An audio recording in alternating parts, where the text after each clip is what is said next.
আজকের দিনটা একটু অন্যরকমভাবে কাটাবো আমরা। তো সকালবেলায় ঘুম থেকে উঠেছিলাম, উঠবো না করে আজকে কিন্তু মোটামুটি আজকে 6:30টায় উঠেছিলাম। তো উঠে তো আমি যখন উঠি তখন দেখি কিন্তু চারপাশটা তখন কিন্তু মানে রোদ ওঠেনি। তো বেশ ঠান্ডাই লাগছিল। তো মানে এতটাই কাজের প্রেশার ছিল যে ঠান্ডা না কোথায় যেন উধাও হয়ে গিয়েছিল।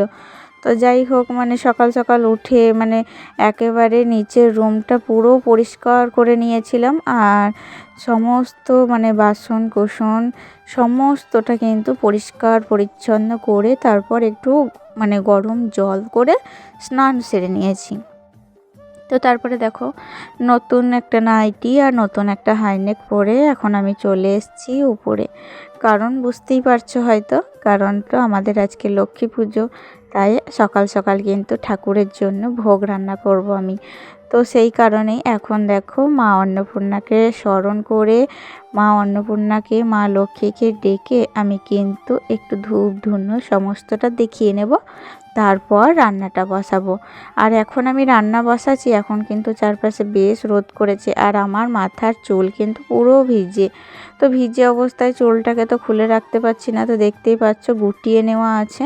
তো প্রচণ্ড ঠান্ডা লাগছিল স্নান টান করার পর। তো প্রথমে তো একটা চাদর গায়ে দিয়েছিলাম, আর এখন আমি চাদরটা একটু খুলে দিয়েছি যাতে চুলটা একটু শুকোয়। কারণ চাদর গায়ে নিয়ে থাকলে ঠান্ডা লাগছে ঠিকই আছে, কিন্তু মাথার চুলটা কিন্তু ভিজে, তো সেই কারণে মাথায় মানে চুলটা কিন্তু শুকোতে পারবে না। তো চাদরটা খুলে দিয়ে তারপর দেখো মানে নতুন করে একটা রিকাবিতে সমস্ত রকমের যত ধরনের মশলা আমরা রান্নাতে লাগবে তো তত ধরনের মশলাগুলো প্রথমে বের করে নিচ্ছি। আর এদিকে তো ধূপধুনোটা দেখিয়ে দিলাম। আর আশ্চর্য ব্যাপার কি জানো তো, আজকে আবার সকাল থেকেই কারেন্ট নেই, আর কারেন্ট নেই মানে বুঝতেই পারছো জলের সংকট।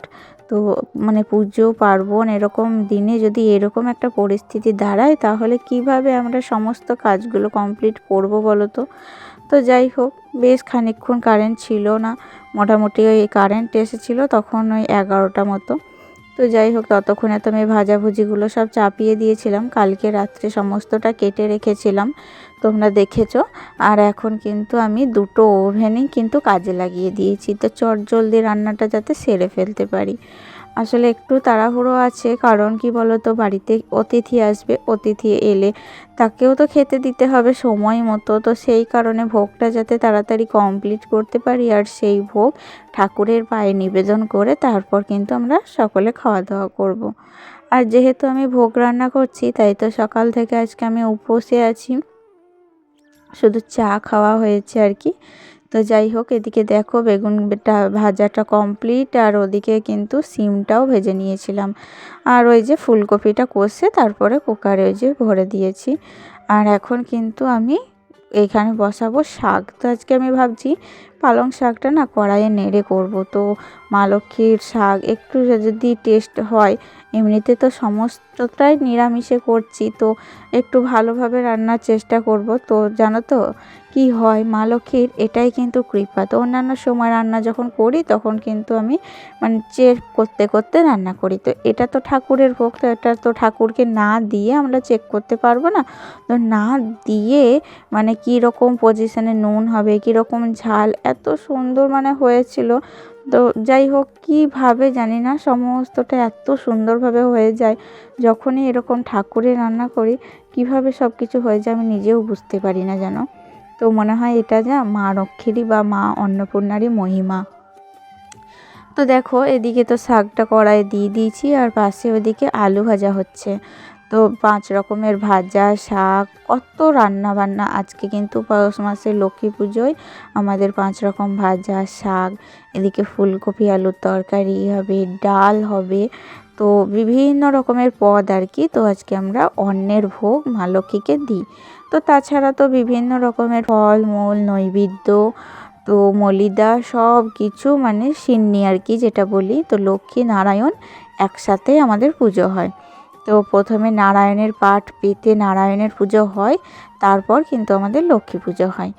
আর লক্ষ্মী পুজো আমাদের এখানে পাতা লক্ষ্মী হচ্ছে, তো আমার যেখানে আদি শ্বশুরবাড়ি তো সেখানে কি হয় জানো, সেখানে কিন্তু আমাদের মূর্তি গড়ে 4 দিন ধরে এই লক্ষ্মী পুজো হয়। তো প্রথম দিন তো অন্নের ভোগ হয় পৌষ মাসে, আর তারপরের দিন কিন্তু খিচুড়ির ভোগ হয়। তো সেই অনুপাতে আমাদের এখানে তো পরের দিন খিচুড়ির ভোগ দিতে পারি না ঠাকুরকে, কিন্তু আমরা সবাই মিলে বাড়িতে অন্য কিছু রান্না না করে খিচুড়ি রান্না করি। তো সেই খিচুড়ি আমরা সবাই মিলে খাই। তো দেখো আমি তো ছাদ থেকে তারপরে এদিকে রান্নাটা বসিয়ে দিয়েছি। রান্নাটা মানে আঁচটা একটু ফ্লেমটা কম করে ছাদ থেকে প্রচুর ফুল তুলে নিয়ে এসেছিলাম। আসলে কি বলো তো, নিজের গাছের ফুল যত মন তত তোলো। তো এই ফুলগুলো দিয়ে আমি তো এখন সুন্দর করে দুটো মালা গেঁথে নেব। আর সেই মালা আমি কিন্তু মা লক্ষ্মীকে নারায়ণকে পরাবো। আসলে আমি প্রতি বছরই কিন্তু এটা করে থাকি। তো প্রথম বিয়ের পর তো আমি ভোগ রান্না করতাম না, তো তখন আমাদের গুরু দীক্ষাটা নেওয়া হয়নি। তো তাই শাশুড়ি মাই রান্না করতো, আর আমি কিন্তু তখন এই ফুলের মালা গাঁথা, ফুল তোলা বা হাতে হাতে টুকিটাকি সাহায্য করা এইসবই কিন্তু করতাম। তারপরে শাশুড়ি মাকে দেখে দেখে সমস্তটা কিন্তু আমি শিখেছি। তো একদিনে তো মানুষ সব কিছু শিখতে পারে না, আস্তে আস্তে ধৈর্য ধরে শিখতে শিখতে আজকে আমি এই পর্যায়ে এসেছি। তো রান্নাবান্নাটা কিন্তু বেশ ভালোই হয়েছিল যেন। তো অন্যান্য বছরের তুলনায় এবছর কিন্তু ফুলের মালাটা আমি গাঁদা ফুল দিয়েই করলাম বেসিক্যালি।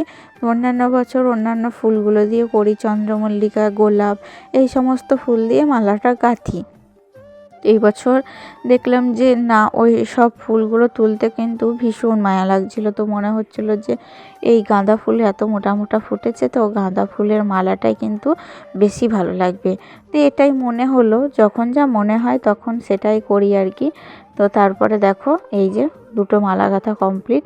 তার মধ্যে একটা মানে বিশেষ বড় করে গেঁথেছি, আর একটা গেঁথেছিলাম ওটা কিন্তু মানে দিদি ওই বাড়ি, দিদির শ্বশুর বাড়িতে মানে লক্ষ্মী পুজো করবে, তো সেখানে দেওয়ার জন্য। তো বেসিক্যালি আমার মালা গাঁথতে গাঁথতে দিদির লক্ষ্মী পুজোটা করা কমপ্লিট হয়ে গিয়েছিল। তো দিদির আর ওই বাড়িতে মালাটা দেওয়া হয়নি, তাই ওটা কিন্তু এই বাড়ির লক্ষ্মীকেই পরিয়ে দেবো। তো যাই হোক, এদিকে দেখো বড় মালাটা তো এইদিকে লক্ষ্মী নারায়ণের যে এই ফটোটা আছে এখানে কিন্তু পরিয়ে দিয়েছি, আর শ্বশুরমশাই কিন্তু বসে পড়েছে পুজো করতে। আর তারপরে আমি আবারও চলে এসেছি রান্নাঘরে, কারণ রান্নাটা কিন্তু এখন শেষ পর্যায়ে চলে এসছে। এখন আমি লাস্ট ফিনিশিং করছি, একটু ওই যে বেগনি ভেজে নিচ্ছি। 5 রকম ভাজা করেছিলাম, তার মধ্যে দেখেছিলে কালকে তোমরা যে 4টে ভাজা কেটেছিলাম, আর এই যে এটা হচ্ছে 5 নম্বর ভাজা। তো শাক ভাজাটাকে আমরা কিন্তু ভাজার মধ্যে ধরি না। তো যাই হোক, এর দিকে দেখো খেজুরের গুড় দিয়ে আজকে একটু পায়েস, তো এটাও কিন্তু আমরা মা লক্ষ্মীর ভোগে দেব। তো যাই হোক, এটা হয়ে গেলেই কিন্তু আজকের মতো রান্নাবান্না আমার সব কমপ্লিট। আর এই রান্নায় কিন্তু আমরা রাত অবধি খাবো, কারণ আজকে রাত্রিবেলায় কিন্তু আর আমাদের উনুন ধরাতে হয় না। তো এই দিন যা যাবতীয় আমরা আগে ঠাকুরকে মানে নিবেদন করে তারপর কিন্তু আমরা খাওয়া দাওয়া করব। আর এই যে দেখো কত রকমের পদ, সব কিন্তু রান্না বান্না কমপ্লিট হয়ে গিয়েছে। আর রান্নার পর বাসনগুলো তো দিদি মেজে দিয়েছে, আর আমি এদিকে রান্নাঘরটাও কিন্তু পরিষ্কার পরিচ্ছন্ন করে নিয়েছি। তো বেশ ভালো লাগছে। তো একটা একটা করে এতগুলো রান্না কিভাবে যে কমপ্লিট করলাম এক নিমেষের মধ্যে নিজেই বুঝতে পারিনি জানো। আর ততক্ষণে কিন্তু বাড়িতে দাদাও চলে এসেছিলো। তো ইনি হচ্ছেন আমার মামা শ্বশুরের ছেলে। তো ইনি আমাদের মানে যে থানা, তো পাশের গ্রাম নবগ্রাম, তো সেখানে কিন্তু মানে এসআই। তো তিনি আজকে এসেছেন, তো তাকে নিমন্ত্রণ করেছিলাম, তো তিনি চলে এসেছেন। তো তার দাদাকে তো চা করে দিলাম, আর পাশেই দাঁড়িয়ে আছে আমার ননদের বর, দেখতেই পেলে। আর এদিকে কিন্তু মানে তোমাদের দাদাভাই তো আমার হাজবেন্ড এখন আরতিটা দেবে, তো সেই প্রস্তুতি নিচ্ছিল। তো আমাকে বলল যে ভোগগুলো ঠাকুরকে বেড়ে দেওয়ার জন্য। তো আমি তো এখন চলো ভোগ বাড়তে গিয়েছিলাম, মাঝখানে একবার ব্রেক নিয়ে, আর এসে দেখি আরতি শুরু হয়ে গিয়েছে। তো এদিকে ধূপ ধুনো দিদি সমস্তটা জোগাড় করে দিচ্ছে, আর আমার হাজব্যান্ড কিন্তু আরতি করছে। তো অন্য সময় কি হয় জানো তো, আমার আরও যে ননদগুলো আছে তাদের ছেলে তাদের মেয়ে সবাই মিলে আসে। তো এবছর তারা কেউ আসতে পারেনি, তো তাদের জন্যেও মনটা অনেকখানি খারাপ করছে। আর এখন কিন্তু এই যে ভোগ দেওয়া কমপ্লিট হয়ে গিয়েছে, কেবল মালাটা ওখানে একটু উল্টো হয়েছিল, তাই মালাটা কিন্তু মা ঠিক করে দিচ্ছে। তো এরপরে আমরা বাড়িতে সবাইকে খেতে দেবো। তো এদিকে দিদিও বললো যে আমিও কিন্তু ঠাকুরকে একটু প্রণাম জানাই। তো দিদি এদিকে ঠাকুরকে প্রণাম করছে, আর আমরা কিন্তু সবাই মিলে মাঝখানে পুষ্পাঞ্জলি দিয়ে দিয়েছিলাম। আর এদিকে বাবা এখন সবাইকে চন্দক বিলি করছে, তো সবাই মিলে চন্দক খাচ্ছি। তো যাই হোক, আজকে কিন্তু সারা দিনটা বেশ আনন্দ মজা করে কেটে গেল। আর ওই যে আমার মা এসেছে, তো মাও কিন্তু বসে বসে পুজো দেখছিল। তো আনন্দ মজা সমস্তটাই ভালোই হলো। এবার কিন্তু খাওয়া দাওয়ার পালা। তো খাওয়া দাওয়া কমপ্লিট করে নিয়েছি, তো তারপরেই কিন্তু এবার দাদাকে বিদায় দেওয়ার পালা। তো দাদা এসেছিল, বেশ ভালোই লাগছিল। দেখতেই পাচ্ছ বাইরে রোদের মধ্যে, মানে সকাল থেকে সারাদিন এতটাই মানে কাজ করেছিলাম, টায়ার্ড হয়ে গিয়েছিলাম। আমি তো এখানে গাছতলায় একটু বসে পড়েছিলাম যেন, তো মানে দাঁড়িয়ে থাকতে পারছিলাম না, মনে হচ্ছিল মাজা কোমর কিন্তু আর আমার না, এত ব্যথা করছিল। মানে পুরো অতগুলো রান্না দাঁড়িয়ে দাঁড়িয়ে কমপ্লিট করা কি মুখের কথা।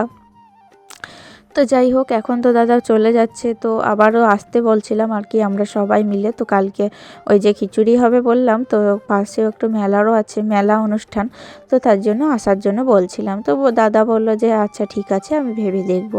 তো তারপরে দেখো আমি একটু চলে এসেছি ছাদে। তো ছাদে কিন্তু একটু বসে রোদ নিচ্ছিলাম গায়ে। তো চলো তাহলে বন্ধুরা, আজকে আমার ভিডিওটি এতটুকুই থাকলো। কেমন লাগলো তোমাদের অবশ্যই কমেন্টে জানিও। তো আমি তোমাদের কমেন্টের অপেক্ষায় থাকলাম। তো আবার দেখা হচ্ছে নেক্সট ব্লগে। তোমরা ভালো থেকো, সুস্থ থেকো, নিজেদের খেয়াল রেখো। আজকে আসি, টাটা।